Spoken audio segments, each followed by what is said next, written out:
Maraming salamat po pala. Kasi natuloy na rin po yung eco-friendly resort na sa Daraitan. Tagal ko pong pangarap nun. Natupad po dahil po sa inyo ni Sir Matthew.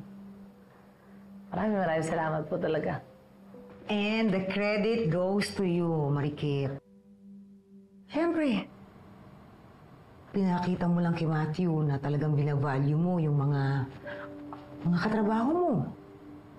Pati na rin yung lupa na naging tahanan ninyo. Alam mo, Ikit, lalo kang gumaganda sa paningin ko. Nagsashine ka. Dahil yan sa kabutihan ng puso mo. Minsan nga, gusto kong sabihin na, gumana ka sa akin. Nakakahiya naman ho, Miss May. Pero siyempre, nakaka-proud din. Miss May. Marikit. Ang layo. Kulang to.